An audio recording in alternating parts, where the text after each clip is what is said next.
And welcome to the Lyons Share, this week's episode of the Lyons on Lyons analysis of the Detroit Lions game. Everyone watched the Thanksgiving Day game yesterday between the Detroit Lions and Chicago Bears. The Lions getting the victory, winning by 3 over the Bears and pushing the record to 11-1. Ton of injuries, a lot to unpack here, but everybody is talking about how that game ended and how Matt Eberflus, the head coach of the Chicago Bears, went to the locker room with a timeout in his pocket after having a sack with 32 seconds and proceeding to let the rest of the time run off the clock and not even get a game-tying field goal opportunity out of the deal. So just an epic collapse in clock management. And, anybody watching that game, there's a number of things you could have done there. Number one, you could have taken a timeout with 32 seconds and had plenty of time to throw the ball in the middle of the field and still have time to spike it. They were out of field goal range. They needed to get a first down. It was third down, so they would have had to get the first down and then just come up and spike the ball, and that's plenty of time to do that. And they didn't do that. And then I don't even have a problem with that they didn't call the timeout there. Just get to the line and run a play quicker than they did. I mean, they had everybody back to the line with 13 seconds. There was plenty of time to have that play called by that point and get the ball snapped, get a ball thrown, 6, 7, 8 yards downfield, and still get up and be able to to call the timeout and get up and be able to line up and kick the game-tying field goal. Just an epic collapse. And then for him to go to his post-game press conference and completely basically exonerate himself by saying, no, I like the way we handled that there.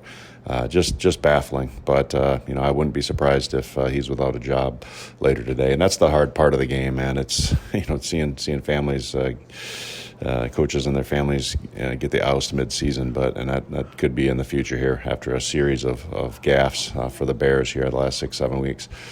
So anyway, let's go back to the Lions.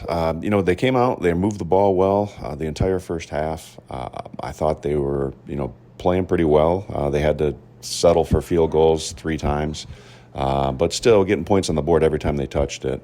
Obviously, the Jahmyr Gibbs fumble was kind of big. The opportunity to go in there and extend that lead, beyond 16 points would have been huge. But the Bears make a great hit on him. They cause the fumble. And so the Lions go to the locker room. And then from there, boy, it just looked like a different team the second half. They just could not get any flow. Our pass defense really got eaten up pretty good by Caleb Williams and Keenan Allen and DJ Moore.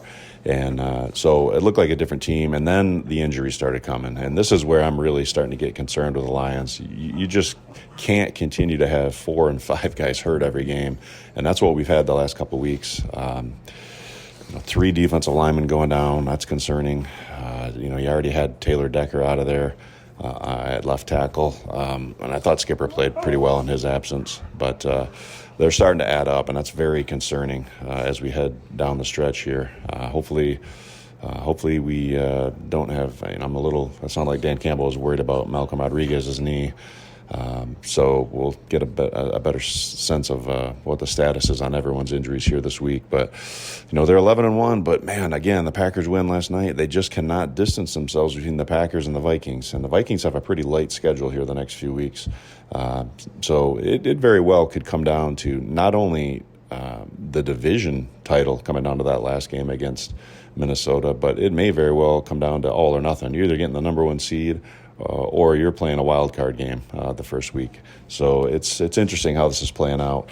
The big game this coming week against the Packers, they have a nice win over the Dolphins, but hopefully we can get healed up and be clicking on all cylinders when we face the Packers, because they've got some, they've got a good offense and obviously a good team. Only 3 losses on the season. So. Well, either way, I hope everyone had a happy Thanksgiving. We got a win, and Lions fans, it's been a while since we saw a win on Thanksgiving. And when it comes to winning games, it doesn't really matter how they look. I know most Lions fans kind of felt like, I had the feeling like, that didn't even feel like a win. But a win is a win, and they're 11-1, and they're making their trek. And every team goes through a period in the season where you just don't have your best game. Oftentimes that ends up in a loss. So for them to play what I think everyone can agree was not their best game and still get the win, That's a sign of a good team. And conversely, for the Bears, it's a sign of a bad team when you find a way to lose, when you have an opportunity to win. And so, but again, this episode brought to you by Mitch, Lyons Wealth, your best game plan to protect, grow, and win retirement. Hey, please subscribe if you enjoyed this. Check out our interviews every week. We've got a great one coming up here with Jim Miller, former Bears quarterback, and also studio host. So I'll be interested to get his thoughts on the Thanksgiving Day game, and we'll have that up here in the next few days. So take care and have a great rest of your Thanksgiving Day weekend.